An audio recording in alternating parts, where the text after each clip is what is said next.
ಇತ್ತೀಚೆಗೆ ಕಾಕ್ರೋಚ್ ಜನತಾ ಪಾರ್ಟಿಯವರು ಒಂದು ಹೋರಾಟವನ್ನು ಕೈಗೊಂಡಿದ್ದರು.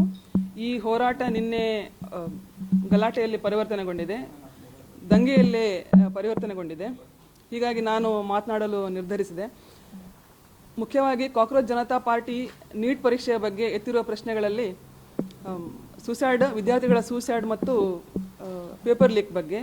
ಈ ರೀತಿಯ ಪೇಪರ್ ಲೀಕ್ಗಳು ಮತ್ತು ವಿದ್ಯಾರ್ಥಿಗಳ ಸೂಸೈಡ್ ಕೇವಲ ನೀಟ್ ಪರೀಕ್ಷೆಯಲ್ಲಿ ಮಾತ್ರ ಅಲ್ಲ, ಎಲ್ಲ ಪರೀಕ್ಷೆಗಳಲ್ಲೂ ಆಗ್ತಾ ಇದೆ. ಅದನ್ನು ಅಡ್ರೆಸ್ ಮಾಡಬೇಕು, ಬರೀ ನೀಟ್ ಎಕ್ಸಾಮ್ ಮಾತ್ರ ಅಲ್ಲ. ಆದರೆ ಅವರು ಹೋಗ್ತಾ ಇರುವ ದಾರಿ ಸರಿ ಇಲ್ಲ. ಕಾಕ್ರೋಚ್ ಜನತಾ ಪಾರ್ಟಿಯನ್ನು ಹೆಸರು ಬರಲು ಕಾರಣ ಜಸ್ಟಿಸ್ ಸೂರ್ಯಕಾಂತ್ ಅವರು ಹೇಳಿದ ಕಾಕ್ರೋಚ್ ಅನ್ನುವ ಪದ ಬಳಕೆ.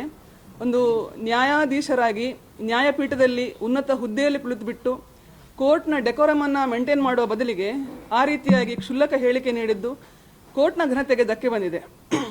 ಕಂಟೆಂಪ್ಟ್ ಆಫ್ ಕೋರ್ಟ್ ಕೇವಲ ಕಕ್ಷಿದಾರರಿಗೆ, ವಕೀಲರಿಗೆ ಅಥವಾ ಪೊಲೀಸರು ಅಥವಾ ಸಾಕ್ಷಿ ನುಡಿಯುವ ಜನರಿಗೆ ಮಾತ್ರ ಅಲ್ಲ. ಇದು ಕಂಟೆಂಪ್ಟ್ ಆಫ್ ಕೋರ್ಟ್ ಅನ್ನೋದು ನ್ಯಾಯಾಧೀಶರು ಯಾವಾಗ ಕೋರ್ಟ್ನ ಗೌರವ ಮತ್ತು ಘನತೆಗೆ ಧಕ್ಕೆ ತರ್ತಾರೆ ಆಗ ಅವರ ಮೇಲೆ ಅನ್ವಯ ಆಗಬೇಕು. ಮತ್ತು ಈಗ ಇವರ ಕಾಕ್ರೋಚ್ ಹೇಳಿಕೆಯಿಂದ ಅದು ಮುಂದುವರೆದು ದೊಡ್ಡದಾಗಿ ಕಾನೂನು ಮತ್ತು ಸುವ್ಯವಸ್ಥೆಗೆ ತೊಂದರೆಯಾಗಿದೆ. ದೆಹಲಿಯಲ್ಲಿ ಒಂದು ರೀತಿಯ ಅರಾಜಕತೆಯ ವಾತಾವರಣ ನಿರ್ಮಾಣವಾಗಿದೆ.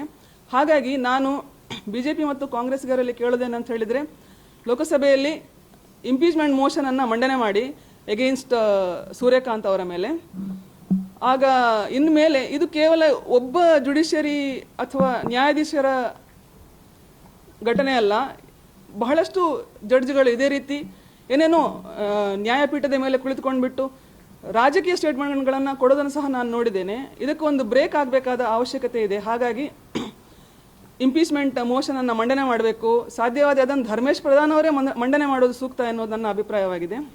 ಅದೇ ರೀತಿ ಎರಡನೇದಾಗಿ, ನೀಟ್ ಪರೀಕ್ಷೆ ಪ್ರಾರಂಭವಾದಾಗ ದಕ್ಷಿಣ ಭಾರತದಲ್ಲಿ, ಅದರಲ್ಲೂ ಮುಖ್ಯವಾಗಿ ತಮಿಳುನಾಡಿನಲ್ಲಿ ಸ್ಟಾಲಿನ್ ಅವರು ಅದನ್ನು ವಿರೋಧಿಸಿದ್ರು.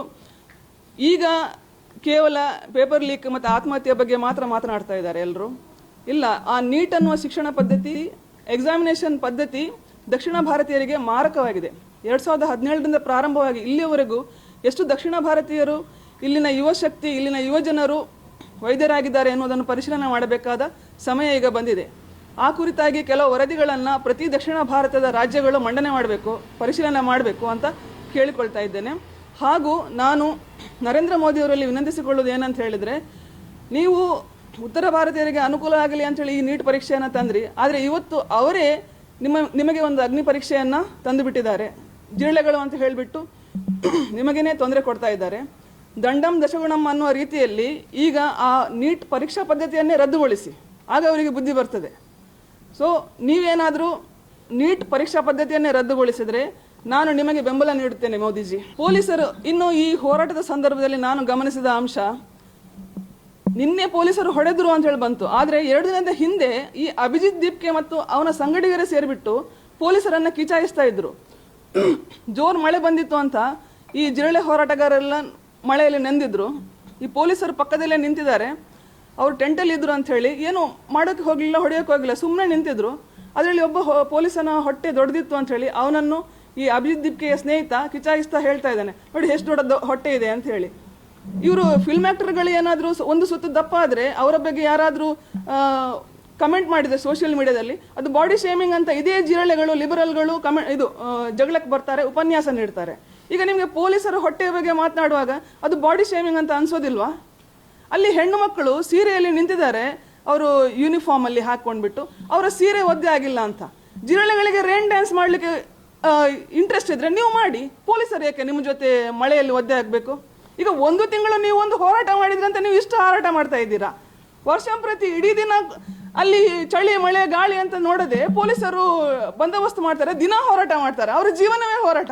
ಅದ್ರ ಬಗ್ಗೆ ಯಾಕೆ ನೀವು ಯಾರು ಮಾತಾಡೋದಿಲ್ಲ? ಇದು ಏನಲ್ಲ, ಜಿರಳೆ ಅಂತ ಹೇಳಿದ್ರೆ ಯಾವ ಹೆಣ್ಣು ಮಕ್ಕಳಿಗಂತೂ ಇಷ್ಟನೇ ಇಲ್ಲ. ನನಗೆ ಇಷ್ಟ ಇಲ್ಲ, ನಿಮ್ಗೆ ಯಾರಿಗೆ ಇಷ್ಟ ಇದೆ ಅಂತ ನಂಗೆ ಗೊತ್ತಿಲ್ಲ, ಯಾಕೋ ಗೊತ್ತಿಲ್ಲ. ಕಾಂಗ್ರೆಸ್ಸಿಗರಿಗೆ ಇಷ್ಟ ಆಗ್ಬಿಟ್ಟಿದೆ, ಅರವಿಂದ್ ಕೇಜ್ರಿವಾಲ್ಗೆ ಜಿರಳೆ ಇಷ್ಟ ಆಗಿಬಿಟ್ಟಿದೆ. ಪೊರಕೆ ತರ್ತೇನೆ, ಭ್ರಷ್ಟಾಚಾರ ಗುಡಿಸ್ತೇನೆ ಅಂತ ಹೇಳ್ತಾ ಇದ್ದ ಅರವಿಂದ್ ಕೇಜ್ರಿವಾಲ್ ಇದು ಪೊರಕೆಗೆ ಮೂಲೆಯಲ್ಲಿ ಕೂತಿದೆ, ಅದರ ಮೇಲೆಲ್ಲ ಜಿರಳೆನೇ ಹರಿದಾಡ್ತಾ ಇದೆ ಇವತ್ತು. ಇದು ಅಷ್ಟೇ, ಇದಂತ ಹೇಳಿದ್ರೆ ಗೊತ್ತಾಗುತ್ತೆ ಅಂತ ಹೇಳಿ.